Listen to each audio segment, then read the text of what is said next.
U.S. President Joe Biden says it would be a disaster for Russia if it chooses to invade Ukraine.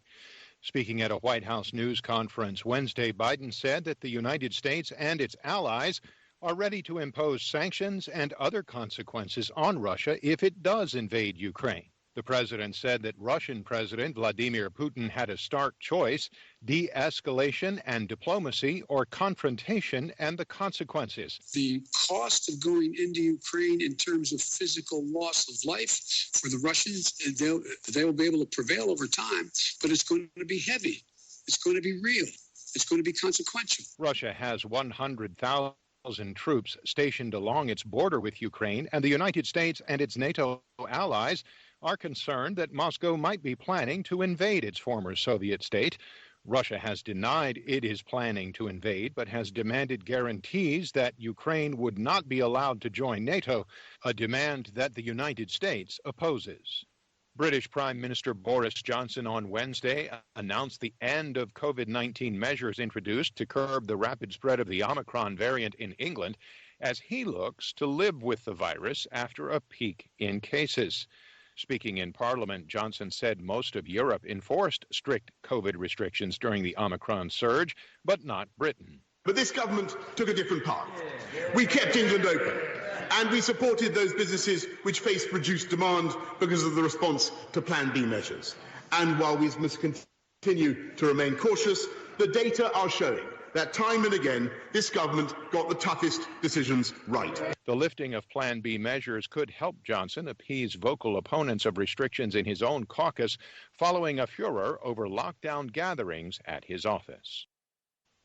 The U.S. Senate has launched an emotional and raw debate over voting rights legislation that's almost certain to be defeated in a big blow for Democrats.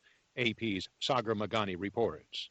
Leader Mitch McConnell's Republicans are unanimously against the legislation Democrats say is vital to protect democracy. He calls it hysteria. It seems to exist only in their own imagination. As he ended his speech, would you entertain a question? McConnell walked out, ignoring number 2 Senate Democrat Dick Durbin. Republicans argue new laws in several GOP-led states are not restricting voting rights, with Bill Cassidy blasting President Biden for calling them Jim Crow 2.0. It tries to make people think that 2022 is the same as 1965. Democrat Cory Booker responded. I know this is not 1965.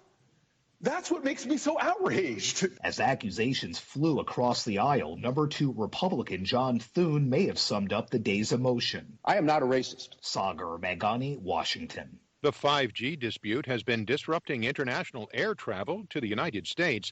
AP's Mike Hempen reports. Major international airlines have been canceling flights to the U.S. or changing the planes they're using. Some airlines say they received warnings from the Federal Aviation Administration or Boeing that the plane maker 777 was particularly affected by the new wireless service. Mobile carriers AT&T and Verizon have agreed to pause the rollout of new high-speed wireless service near key airports. Boeing says it will work with the airlines, the FAA, and others to find a solution that would allow all planes to fly safely as 5G is rolled out.